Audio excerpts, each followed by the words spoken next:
Mbote, j'espère que vous allez bien. Vous avez bien remarqué que je ne suis pas seul. Aujourd'hui, notre invité va nous raconter son histoire. En tant que personne LGBT, on a des choses à dire. Mais c'était très bien. C'était bien. Oh, Mich. Moi, c'était bien. Moi, c'était vraiment bien. Ok. Merci. Mbote, j'espère que vous allez bien. Vous avez bien remarqué que je ne suis pas seul. Notre invité va nous parler de son histoire. L'enfance, adolescence et là en tant qu'adulte. Sans plus tarder, c'est parti. Aimez-vous les uns les autres, surtout les hommes avec les hommes. Nzambi! Hey!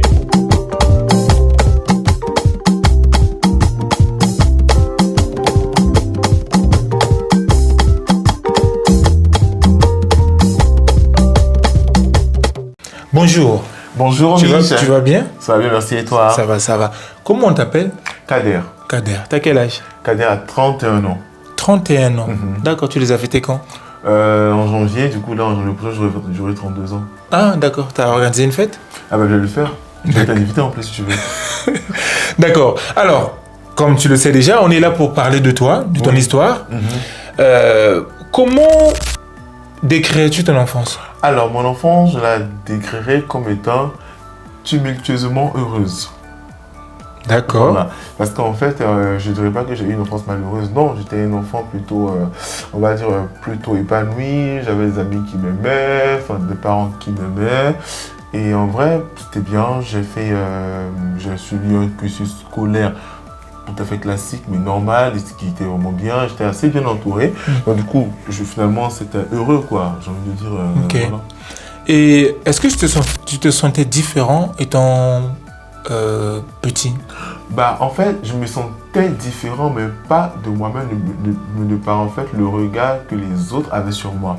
Parce qu'en fait, quand on va dire, t'as moins de 10 ans ou t'as quoi, 5, 6, 7 ans, et que par exemple, avec tes amis, toi tu joues en fait, voilà, c'est un peu cliché ce que je vais dire, hein, mais quand tu joues à la poupée par exemple, et que tes amis sont aussi garçons, hein, sont en train de jouer avec des camions, des ballons et tout, et que toi cela ne t'attire même pas. Attention, je ne dis pas que parce que tu aimes les poupées, tu es forcément gay, c'est pas ce que je suis en train de dire, mais ce que déjà tu vois, il y a une certaine différence sociétale en fait qui se fait que toi, en tant qu'enfant, tu ne ressens pas, mais c'est plutôt les gens, les adultes qui disent mais toi tu fais comme femme, hein. Voilà, moi le premier mot j'ai entendu d'un adulte qui me le disait alors que j'avais même encore 10 ans. Donc en fait, voilà, moi je savais même pas ce que c'était à l'époque. Moi on a ça et puis voilà quoi, moi je voyais aucun mal à descendre à jouer avec mes amis qui étaient, oui, principalement des filles avec lesquelles je me sentais plutôt bien. Donc voilà quoi. Est-ce que tu dirais que tu étais ou tu es efféminé? Bah moi je suis efféminé, j'ai toujours été efféminé et heureusement même que je le suis d'ailleurs. Ah ouais? Bah oui. Pourquoi tu dis heureusement? Mais c'est une force, moi, d'être efféminé. D'accord. C'est beau, c'est gracieux, c'est artistique. D'accord. Et le fait d'être efféminé, enfant, tu es à Abidjan? Oui. Tu es né à Abidjan? Exactement. Tu as grandi là-bas aussi? Exactement.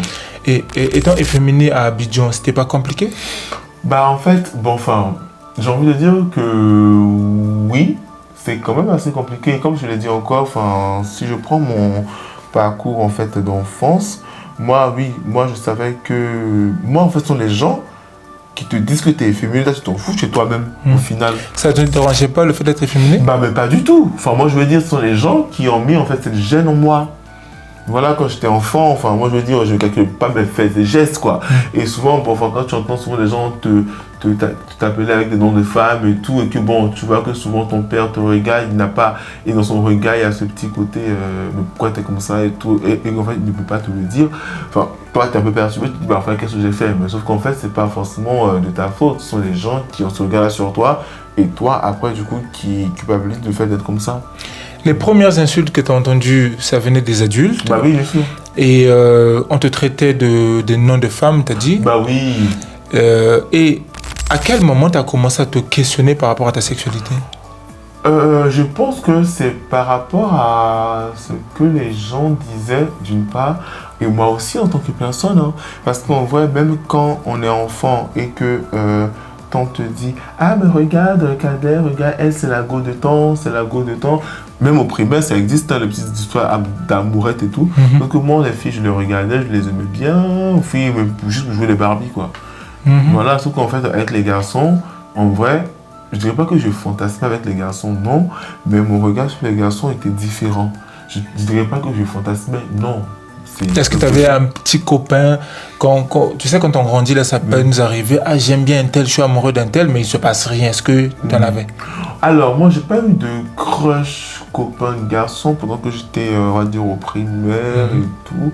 Même au collège, hein, enfin, j'ai pas eu ça. C'est à partir du lycée que j'ai commencé vraiment à faire mes flirts et tout avec des garçons. Sinon, en vrai, au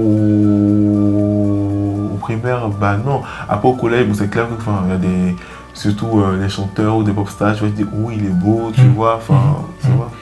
Et en grandissant, est-ce que vous étiez déjà arrivé d'être attiré par des femmes? Tu as déjà fait des choses avec des femmes ou... Non. Je me souviens une fois, avec des amis et tout, il y avait une fille en gros avec laquelle je causais et tout, que je trouvais jolie, mais genre sans aucun truc et tout. Et on dit, mais Kader, vas-y, va la draguer et tout, elle va être ta copine et tout, avec la personne de mes potes et tout. Je vais la draguer, mais après, bon, je me suis foutu. Enfin, je veux dire, moi, j'ai jamais eu de rapport sexuel avec une femme, ça ne m'intéresse pas. Ok. Et le fait que tu sois efféminé, en grandissant dans ta famille, est-ce qu'il y avait des remarques? Est-ce que c'était un sujet dont vous parlez ou pas du tout? Oui, après, généralement, c'est les parents. Pourquoi je veux pas que tu marches avec les filles? Pourquoi tu es tout le temps avec les filles et tout, et tout. Enfin, sans plus, c'est ça. Mais sinon, après, entre les tantes, je pense que mes parents ont quand même ce bouclier où même s'ils le pensent eux dehors, ils vont le dire mais ils ne le diront pas devant mes parents. Devant tes parents. Voilà. Okay. Qu'ils le diront entre eux, il n'y a pas de souci, mais devant mes parents, non. Mais après, oui, les parents, oui, tu fais comme ça, mais non, et tout. Enfin, après, c'est vrai que quand tu grandis, que ça commence vraiment à te blesser. Voilà, mais quand t'es enfant, et pas, mais après, tu retournes encore attacher tes peu, quoi, mais bon, après, voilà. En grandissant, malgré les remarques du fait que tu sois efféminé, qu'on puisse te dire comment c'était un garçon et tu te comportes comme une femme, est-ce que tu te sentais quand même libre d'être toi-même ou tu avais du mal? Bah, j'avais du mal. Moi, dans ma tête, c'était du genre, ok, je suis comme ça, ok, pas de problème. Je n'ai jamais essayé de... Moi, dans ma tête, ça a toujours été, je suis comme ça, il n'y a pas de souci. Genre, je suis comme ça, de toute façon, ça va être comme ça, ça va être comme ça. Okay. Voilà. Et du coup, c'est souvent, mais c'est plutôt, on va dire, au collège, au lycée, hein, que j'ai quand même eu beaucoup de harcèlement, de la part même de mes amis, parce qu'en fait, au final, tes amis sont là, tu sens qu'ils t'aiment et tout, mais bon, ils sont les premiers à te traiter de tous les noms d'oiseaux, quoi. Donc, voilà. Notamment pour l'école. En grandissant, quand tu allais à l'école, tu as eu beaucoup de problèmes? Bah, j'ai pas eu beaucoup de problèmes parce qu'après, il faut dire aussi que j'étais très très très bon élève. Donc en fait, avec les professeurs, ça faisait super bien et tout. Et puis même ces amis-là, en fait, qui la plupart du temps me harcelaient par rapport à ça, qui avaient des devoirs à suivre et tout, venaient s'asseoir à côté de moi pour avoir des réponses. Donc bon, voilà. Mais c'est plutôt le côté vraiment où même dans d'autres salles de classe, quand tu rentres, t'entends « Hey, PD », tu vois, ça te crée un sentiment d'anxiété. Donc tu es hyper anxieux, voilà. Et avec mes amis aussi, enfin mes amis de classe, c'était pareil, hein, mais bon, enfin, voilà quoi. Ok. Donc tu as quand même subi du harcèlement? Oui. À l'école? Oui. Que ce soit depuis, est-ce que tu dirais depuis l'école primaire ou c'est plutôt au lycée? Bah, en école primaire, je n'ai pas eu d'harcèlement. Je me souviens d'une seule fois, c'était au CE1. Parce que moi, même à la récréation, j'étais toujours avec les filles, on jouait à la corde, tout ça. Mais c'est une fois, il y a mon maître de CE1 qui m'a dit, toi, Kader, je vois pas tes amis, pourquoi tu joues avec les filles là? Moi, je jouais les garçons, et puis mes amis ont rigolé. Voilà, mais c'est du seul épisode dont je me souviens. Ok. Est-ce que tu as eu des remarques venant de tes parents concernant ton apparence ou ton orientation sexuelle? Mais bien sûr. Ouais. Oui. Concernant mon apparence, avec ma mère, on a eu ce souci-là. Je t'aime très fort, si tu vois la vidéo, je t'aime très fort. Mais en fait, il y a des problèmes sur, par exemple, sur mes cheveux, sur mon afro, ma manière d'être et tout, qui pour elle est un peu trop extravagant, voilà. Mais sauf qu'au final, je me suis imposé, j'ai imposé, et puis bon, on s'entendait pas plus de ça, quoi. Et papa? Mon papa, lui, il est plutôt dans la subtilité. Il va te le dire, après tu fais ce que tu veux, donc je fais ce problème avec lui. Mais avec ma mère, c'était assez compliqué. Voilà. D'accord. Et avec, t'as des frères et sœurs? Ah non, je suis enfant unique. T'es enfant unique? Oui, oh. Le fait que tu sois enfant unique, est-ce que ça n'a pas été plus dur en disant que tu sais très bien que généralement nos parents attendent que quand tu es un garçon, plus tard tu puisses avoir une femme, te marier, avoir des enfants, et ainsi de suite. Et le fait que tu sois homosexuel, tu peux avoir des enfants, mais il n'y aura pas une femme en soi. Est-ce qu'il n'y a pas eu une déception? Le truc c'est que je dirais pas qu'il y a eu une déception, parce que même je pense qu'il y a encore ce voile que mes parents ont, genre concernant tout ça. Après bon, moi je m'assume complètement, j'ai pas de souci avec ça. Mais sauf qu'en fait, oui, il y a ce truc de, il va nous envoyer une femme et des enfants, mais non. Non. Peut-être que effectivement je vais vous envoyer un jour quelqu'un, mais ça sera pas une femme. Est-ce qu'elle te fait souvent, jusqu'à présent, est-ce qu'elle te fait des remarques en disant change, ou bien j'aimerais avoir des petits-fils? Oh, ça, je pense que la plupart des mamans aident tous ça à leurs enfants. Et du moins, elles continuent toujours à me le dire. Qu'elle peut le dire. Tu ne réagis pas trop, quoi. Elle dit, mais pourtant, dans le fond, elle le sait. Elles le savent, elle le sait. Mais après, bon, je me dis, après, c'est son problème, quoi. Mais bon. D'accord.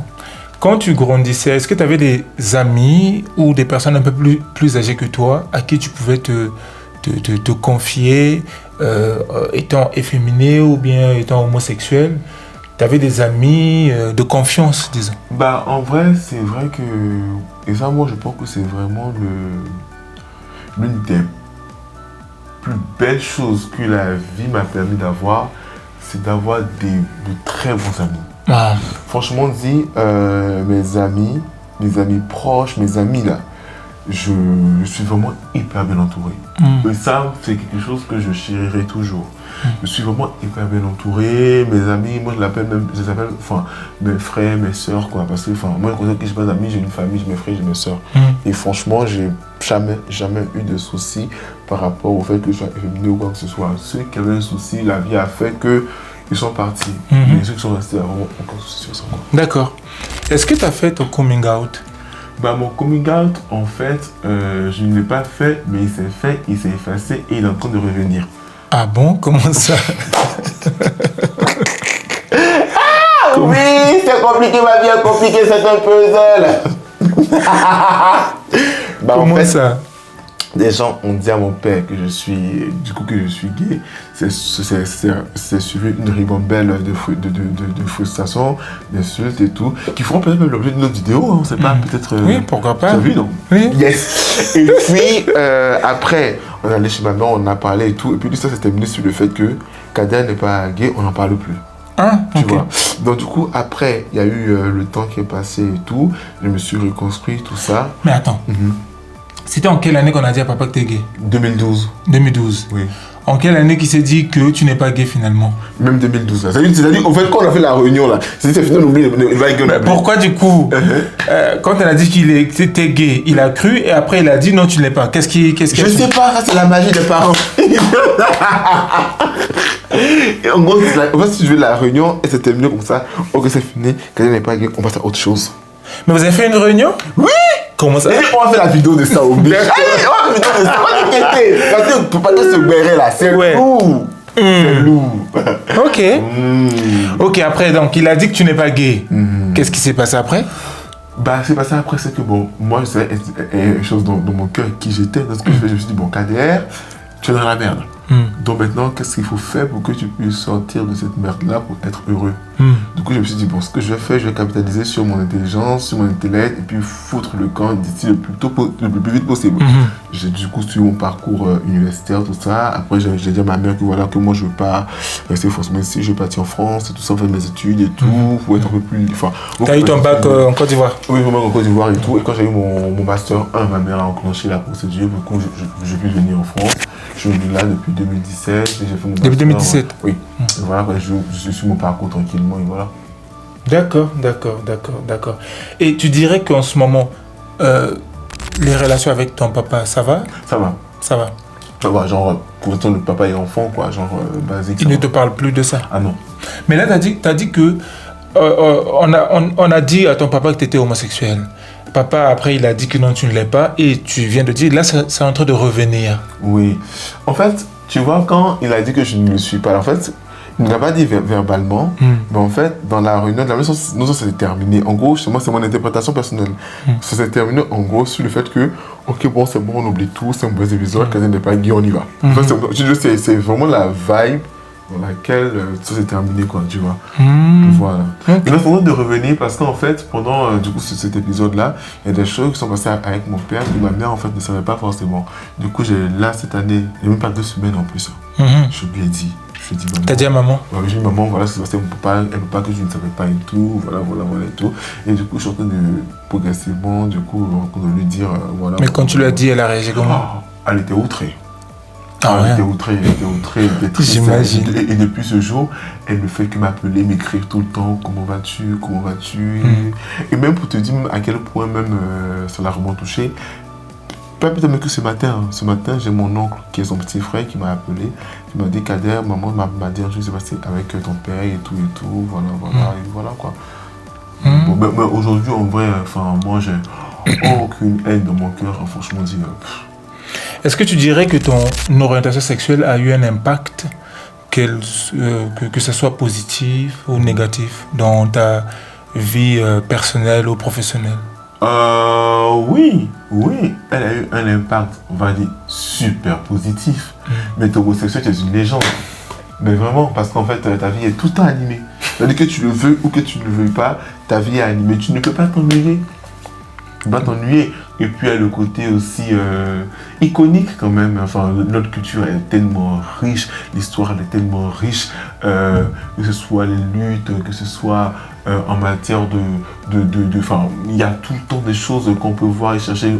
Quand tu vois même que tu es à la base de beaucoup de mouvements qui aujourd'hui se sont fait approprier par les hétéros, tu te dis, ah d'accord. Donc voilà quoi. D'accord. Est-ce que tu dirais que tu t'assumes? Bah oui, complètement. C'est à partir de quoi à peu près tu t'assumes? Depuis que j'ai 10 ans, 10-11 ans. Ah bon? Oui, parce que le s'assumer, c'est pas seulement le dire à tout le monde, c'est d'abord l'accepter soi-même. Et moi, depuis 10-11 ans, je me dis, ok, je suis comme ça, je suis différent, il n'y a pas de problème, j'accepte. Est-ce qu'il y a eu quelque chose qui t'a poussé à dire, ok, bon, là c'est bon, je suis qui je suis? Ah oui, ça c'était en 6e, je crois. J'ai venu d'avoir mon CPE, c'était en 6e. Je crois que c'était en vacances 2004, je crois. Si je ne me trompe pas. Ou plutôt... En tout cas, entre 6e et 5e. Non, c'est quand j'ai commencé mes premières masturbations. D'accord. Exactement. Quand tu as commencé tes mes premières masturbations. D'accord. C'est là que... À mon adolescence, oui.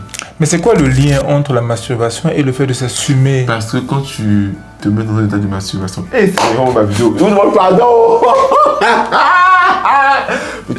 Il y a souvent des images que tu as en tête. Ok. Voilà. Ok. Tu vois que ce ne sont pas des trucs féminins. Tu te dis, c'est que je suis foutu. Tu te dis, donc c'est comme ça, Seigneur Jésus. Tu dis, donc voilà. Donc là, est-ce qu'il y a un doute encore? Je dis, bon, ok, pas de problème. Je prends mon fardeau. D'accord. D'accord. Est-ce que tu dirais que ton homosexualité t'a fait souffrir? Elle ne m'a pas fait souffrir, mais des gens m'ont fait souffrir à cause de ça. Donc c'est l'homophobie qui t'a... Exactement. Okay. Non, moi, l'homosexualité, je suis toujours reconnaissant de l'être à moi si je dois renaître un jour. Là, on me demande, je vais choisir ça encore. Oui, des personnes, quoi. En grandissant, est-ce qu'il y avait une personnalité publique qui t'inspirait, que tu aimais beaucoup? De par... Le fait que tu sois gay, une personnalité publique gay? En vrai, non. Non. Ou une femme lesbienne, par exemple? Non. Non, j'ai pas eu de repères. J'ai pas eu ces repères-là. Ok. Non. Ok. En vrai, non. Ok, t'en as pas eu quoi, donc tu t'es débrouillé tout seul? Oui, tout seul, oui. En vrai, tout seul. Bon, je me dis, c'est hyper cool, hein, parce que la génération qui vient, ils vont voir beaucoup de choses et tout. Je me dis, bon, le débat est beaucoup plus ouvert. Enfin, les gens s'assument un peu plus. Tu vois, c'est TikTok, il y a beaucoup de personnes. Il y a toi, il y a Rolly, il y a Thierry, il y a beaucoup de personnes, quoi. Je veux dire, qui font ce militantisme-là. Donc, du coup, je me dis, bon, les gens ne sont pas seuls, quoi, au final. Ok. Tu viens de la Côte d'Ivoire. Il y a peut-être une année ou une année et demie, il s'est passé quelque chose en Côte d'Ivoire qu'on appelait Abaléoubi. Comment tu as vécu cela? Ah, c'était anxiogène, hein. En plus, moi, j'étais sur place. C'était anxiogène. Non, tu étais sur place? Bah oui, j'étais à Abidjan en ce moment-là. Ah ouais? C'était anxiogène. Le truc, c'est que c'est quand tu vois tes amis, le regard apeuré, et tu dis, fais attention. Quand tu vois leur regard, tu dis, ok, c'est vraiment quelque chose, quoi. Mais en tout cas, encore une fois, mes amis sont vraiment des amis en or. Et chaque ami que j'ai dans mon cercle d'entourage sont des légendes. Franchement dit, aucun problème, quoi. Au contraire, même, moi j'ai vu des commentaires sur des réseaux de mes amis qui défendaient même les homosexuels à cause de moi. Ils sont hétérosexuels, mais qui le faisaient juste à cause de moi, quoi. Et du coup, je te dis, bah, en vrai, je suis quand même assez bien entouré, quoi. S'il y a des gens qui font ça rien que pour moi, cela signifie quand même qu'ils ont vraiment beaucoup d'esprit contre ma personne. Mais Abaléoubi, oui, oh, et je me suis même agressé. Non. Oh, oui, enfin, pas physiquement, mais verbalement. Ah ouais? Bah oui, après, tu sais, moi, moi, ça, en fait, ça ne me touche pas vraiment. Enfin, je veux dire, tu vois, t'as un petit de Woubi là, et toi, Woubi là. Enfin, j'ai entendu ça depuis. Est-ce que tu peux nous dire au moins si tu es à l'aise avec comment ça s'est passé? Oui, bien sûr. En fait, j'étais à Abidjan et en fait, j'étais parti voir un de mes amis stylistes parce qu'en fait, il devait me faire des tenues pour une amie à moi. Donc, en fait, moi, j'ai commandé mon taxi. Et du coup, je partais le prendre. Et il m'a dit, non, Kader, reste ici, prends ton taxi avant de sortir et tout, et tout. Alors qu'en fait, il essaie subtilement de me dire de faire attention parce que, bon, le fait que je sois peut-être avec mon style vestimentaire et tout ça, enfin bref. Il m'a dit directement, mais je pense que c'est ce qu'il a voulu me le dire. Et du coup, moi, du coup, je sors, je vais marcher un peu, attendre mon taxi dehors, tout ça. Et je sors, j'attends mon taxi, et là, en fait, je vois que le taxi vient, mais il me dépasse, puisqu'en fait, j'ai quitté la position de base à laquelle j'étais. Naturellement, il m'a dépassé, il est parti, du coup, à la position où j'étais. Donc, pendant qu'il partait, j'entends quelqu'un qui est à l'autre bout de la rue dit « Hé, toi, tu es Woubi ou bien ?» Du coup, dans ma tête, je regarde à gauche, à droite, et dis « Oh, c'est de moi qui parle. » Mais du coup, je n'ai pas prêté attention, et tout. Il a commencé à répéter ça. Et moi, ce que j'ai fait, c'est que je suis parti directement à mon taxi. Je suis monté dans mon taxi, et on est revenu sur nos pas, quoi. Et pendant qu'on revenait, le mec, il est encore revenu. Non. Oui. Et là, du coup, c'était à un feu. Le feu était rouge. Donc le mec, il est encore revenu. Il dit, toi, tu es oui, non. Demain encore, viens ici, tu vois ce qu'on va te faire. Je l'ai regardé, j'ai rien dit. Puis le taxi a démarré. Et le chauffeur de taxi me dit, ceux-là, il ne faut même pas les écouter, ils sont complètement malades. Mais il disait que tu es Woubi, juste par ton habillement. Exactement. Il te voit de loin. Exactement. Du coup, je me dis, mais ce genre de gens là, bon, enfin, j'ai envie de dire. C'est triste. Oui, c'est triste, hein, c'est triste. Et récemment, on a vu la vidéo que Roselyne Layo a faite, disant qu'elle avait deux combats, lutter contre la pédophilie, la deuxième, lutter contre l'homosexualité. Toi, comment tu as vécu cela? En fait, c'était, et ça l'est toujours, hein, parce que c'est encore d'actualité, c'est énervant, c'est chiant, et puis on souffle, quoi.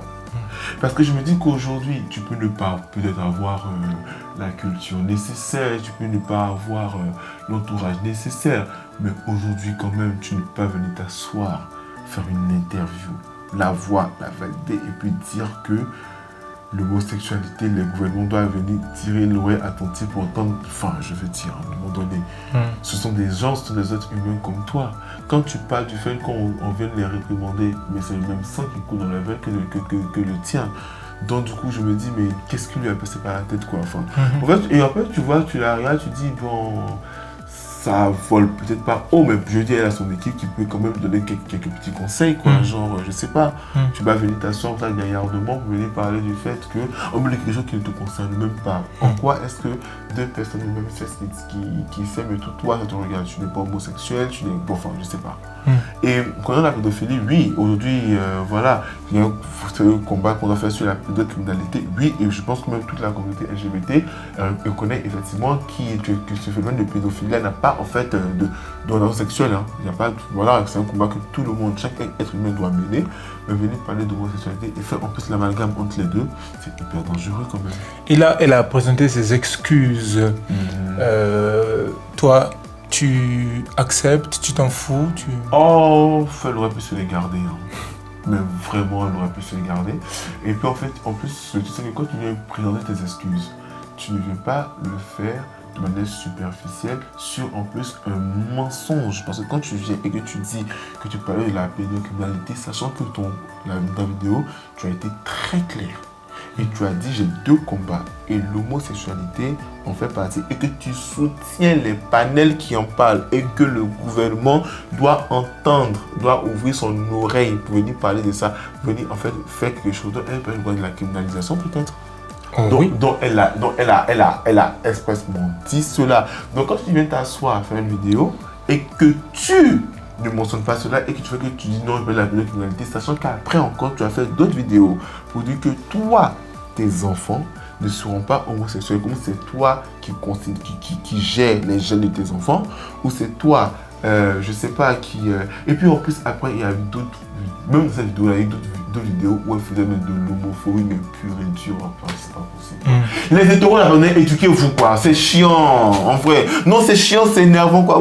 C'est vrai que vous êtes hétérosexuel, mais bon, c'est vrai que vous pouvez quand même réfléchir, quoi, putain.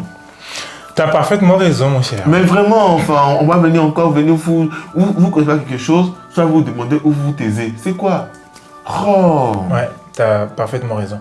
Comment tu vois la société, l'évolution de la société par rapport à l'homosexualité? Parlons de la société africaine. Est-ce que tu penses que ça va, ça avance, ou on est en recul? On est dans un faux avancement. Faux avancement dans le sens où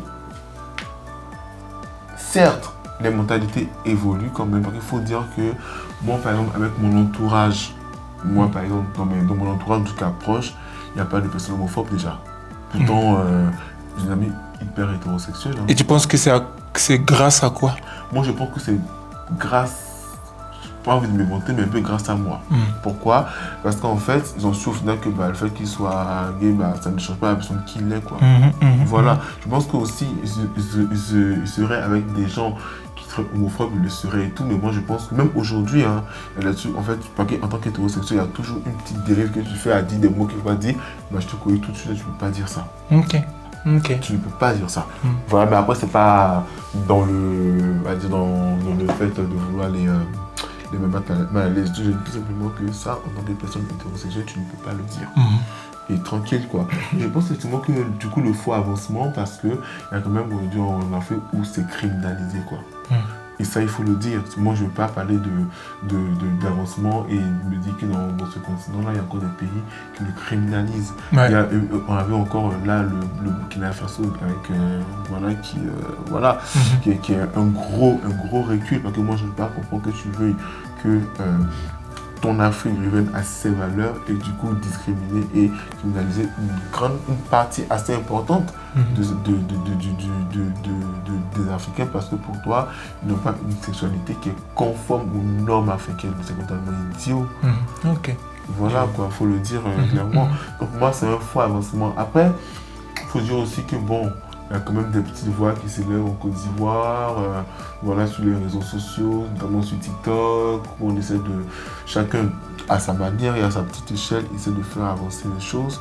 Et je pense quand même que c'est quelque chose qui est quand même hyper louable, quoi, faut le dire quand même. Si aujourd'hui on peut se lever et parler, moi par exemple je le fais par exemple avec l'art, Olivia le fait parce qu'elle a son truc et tout, chacun le fait, toi tu le fais de ta manière. En fait, chacun le fait avec les moyens qu'il a et comme aussi il est, quoi. Le militantisme n'a pas de règles fixes, chacun le fait avec sa nature profonde. Ouais, voilà. Ouais. Ok. Et t'as eu combien de couples? T'as été déjà en couple, non? Oui, Je ne parle pas de plan, mais relation sérieuse. Bah oui, j'ai été en couple, on va dire que... Attends.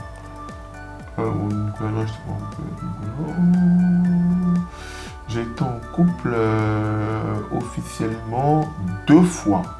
2 fois. 2 fois. Bon, 2 fois et demi. La fois où je dis demi, là, c'était en gros avec un mec qu'on s'est rencontré. Je fais être mon copain, oui. Et 2-3 semaines après, bon, c'était fini, quoi. Ok. Voilà. Et la plus longue relation a duré combien de temps? 1 an, 4 mois. Ok. La première, tu dirais, vous êtes séparés. C'était de ta faute ou de sa faute? La première, en fait, et là, c'est parce que j'ai paniqué et tout.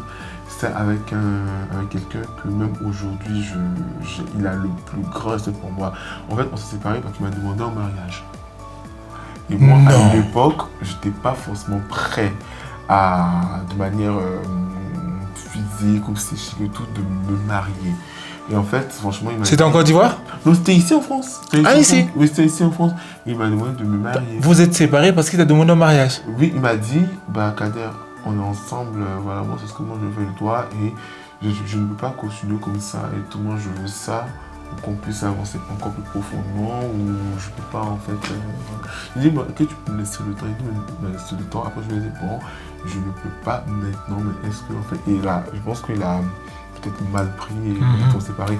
Mais aujourd'hui, enfin, on se parle toujours, il n'y a vraiment aucun problème, cet homme-là, il m'a pull up, quoi, genre. Est-ce que tu penses qu'il y a une possibilité de se remettre ensemble? En réalité, des choses, non. Non, mais on se parle toujours. D'accord. Et on se parlera toujours, quoi. T'es chanceux, hein? On t'a déjà demandé en mariage. Oui. C'est bien. Bah oui. Et la deuxième, vous êtes séparés à cause fois, on s'est séparés à cause de mes démons du passé qui sont revenus. Dieu. Voilà ça des folies avec mon Geoffroy, enfin, que j'embrasse aussi. Et lui, en fait, c'était aussi quelqu'un de super sain. Il était sain.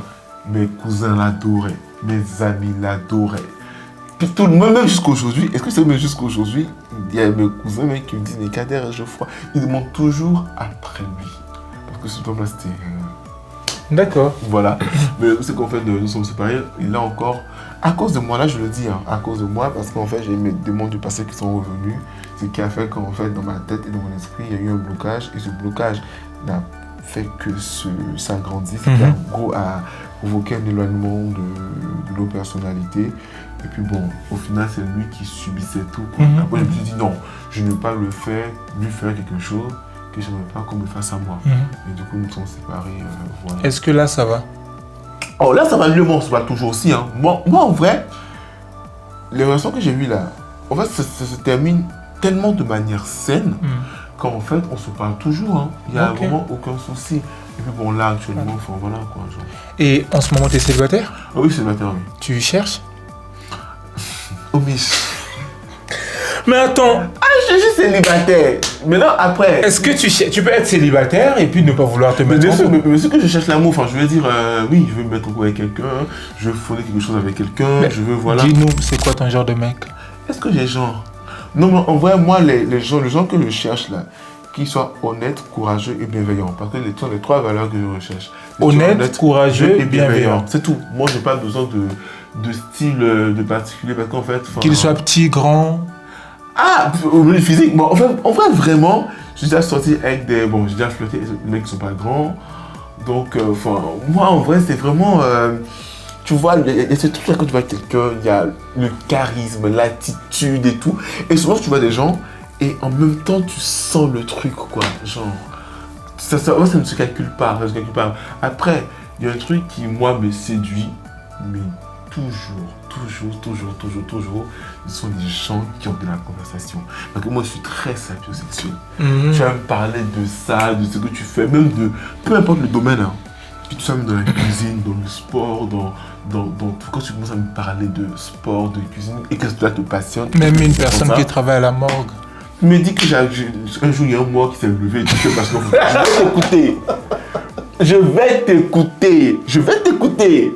Sinon, non, là, moi, je suis célibataire et tout. Peut-être que bientôt, je serai en couple. Peut-être. Peut-être. En tout cas, je te le souhaite. Ah! Je te le souhaite. Ou après, si je ne le suis pas ou que je ne le suis jamais, aussi, c'est pas grave, en vrai. Et tu te vois maintenant marié. Si on te redemande en mariage, est-ce que tu vas te barrer ou là, ça va? Non, mais si jamais je suis avec quelqu'un et que ça aboutit au mariage et tout, mais je le prends, je l'embrasse en pleine haleine. Enfin, je veux dire, si jamais ça doit arriver, après le mariage, c'est pas forcément la finalité de couple. Enfin, il y en a qui sont hyper heureux, qui ne sont pas mariés et tout. Mais aujourd'hui, si j'avais quelqu'un et que l'envie est là et qu'il me le demande, que là, je me sens prêt mentalement, physiquement, tout pour le faire, bah je le fais, pas de problème, vous m'aiderez à manger. Ok, est-ce que tu te vois avoir des enfants? Est-ce que tu aimerais avoir des enfants?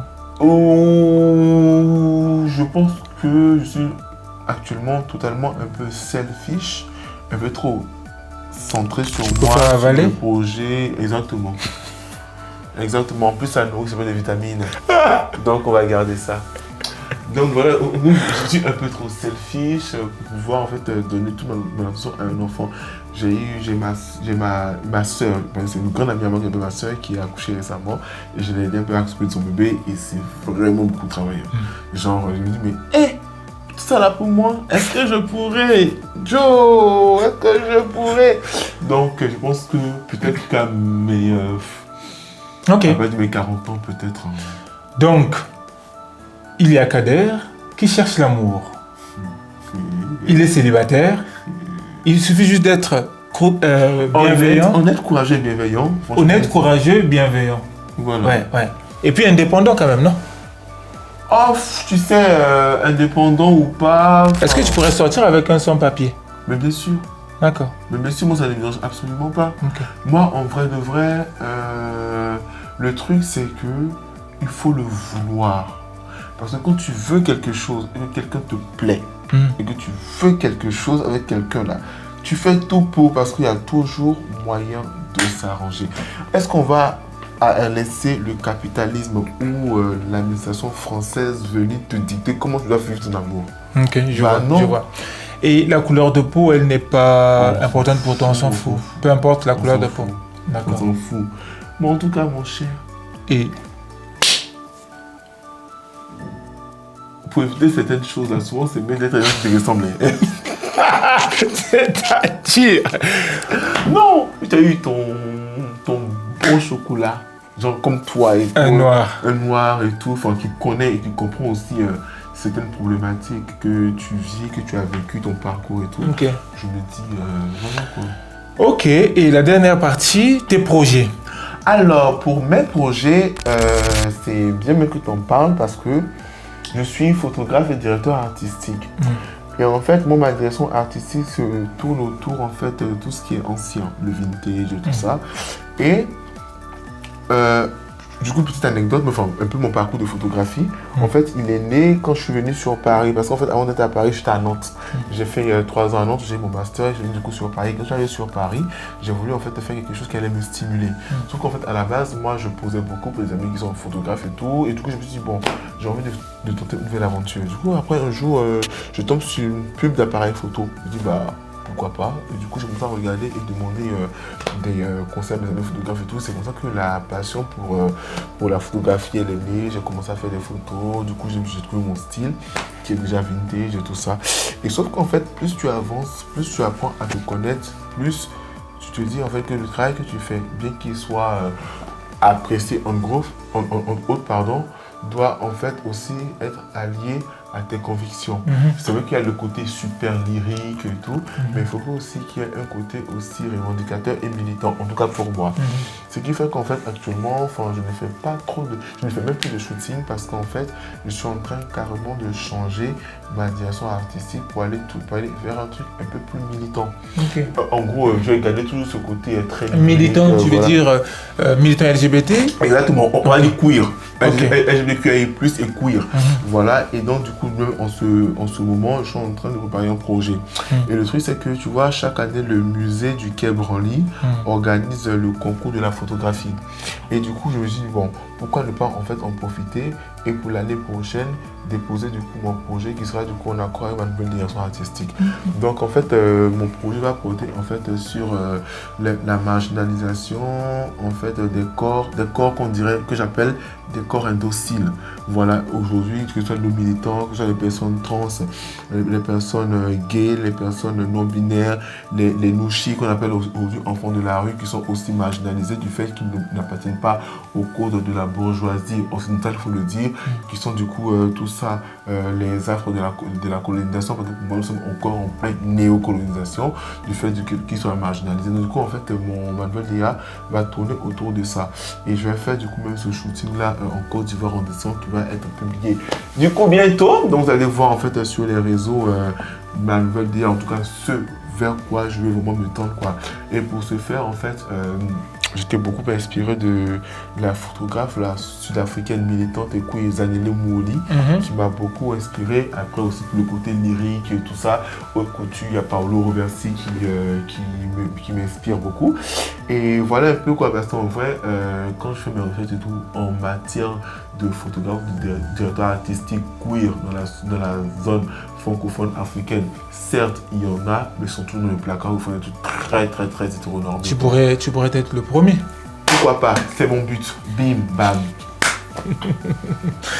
En tout cas, je te le souhaite. Bah merci. Je te souhaite tout le bonheur. Merci et quand beaucoup. tu vas déposer ton projet, je ne sais pas si c'est possible de venir regarder s'il y a des expositions. Tu pourras me dire. Bah oui, bien sûr. En fait, si tu veux pour le projet, en fait, pour postuler, il faut, enfin ça c'est pas forcément obligatoire, mais en fait il faut leur montrer ce qu'on appelle un teaser, un sneak peek de 15 images que tu leur envoies avec du coup l'historique de ce que tu veux faire. Voilà, et en gros ils ont ça avec toutes les informations et tout qu'ils gardent, et quand tu es élu, enfin quand tu es, en tout cas ils prennent chaque année 3 gagnants, et quand tu es l'un des gagnants, bah tu as du coup un financement pour pouvoir en fait refaire le projet là comme tu le sens, parce que si tu veux pour faire le teaser là, enfin, tu fais un peu avec les moyens du bord, sauf que quand tu as le financement, on te donne la possibilité de refaire ce projet là avec ce que tu avais en tête. Donc du coup tu es financé et tout, et ce qui se passe c'est qu'en fait après tu es exposé au musée du Quai Branly. Ah ouais, oui. C'est cool. Bah, c'est cool. D'accord. Et la dernière partie que j'aimerais te demander, on va parler un peu de religion. Oui. D'une manière brève. Mais avant ça, tu te considères gay, trans, lesbienne, hétéro? Je suis gay, PD, tchelé. Je suis tout, je suis gay. Je suis gay, je suis queer. D'accord, d'accord. Et tu crois en Dieu? Je crois en Dieu, mais pas de la manière dont les religions en fait croient. Ok, tu crois en Dieu, est-ce que tu es religieux? Pas du tout. T'es pas religieux? Non. D'accord, ok. Mais je crois en Dieu, mais à ma propre manière. Voilà, mais bon. Tu arrives à être connecté tout en étant gay. Exactement. J'ai être connecté. Même, il y a eu beaucoup d'événements récemment, en gros, qui m'ont permis de comprendre en fait, que Dieu m'écoute, quoi. Voilà, il y a beaucoup de choses que j'ai demandé. J'ai demandé à Dieu et à l'univers. Je lui ai dit, bon, arrangez-vous là-bas, mais je veux une réponse. Et tu as eu ta réponse. Et quand tu fais, tu dis, si tu as envoyé ta réponse, soit ça ne te plaît pas la réponse, là, ça ne te plaît pas, ça ne te plaît pas la réponse. Mais c'est devant toi. Tu dis, c'est pas mieux, m'assois sur ça. Et puis c'est fini, et puis ça va. Ouais. Mon cher. En tout cas, franchement, quand je m'assois, et puis je me dis, vraiment, je veux la réponse de ça. Ça vient. Ok. C'est cool. C'est cool. L'essentiel, c'est d'être heureux. Oui, ouais. Bien sûr. Et si tu as un conseil à donner à un jeune homosexuel qui a du mal, à un ou une jeune homosexuelle qui a du mal à s'assumer, qu'est-ce que tu dirais? Alors, jeune homosexuel qui me regarde, le plus important, là, c'est ce qui se passe ici. Dans ton toit intérieur. Tu sais, il y a un philosophe qui a dit que le vrai bonheur, là, c'est la réalisation de sa nature profonde. C'est par là que tout commence.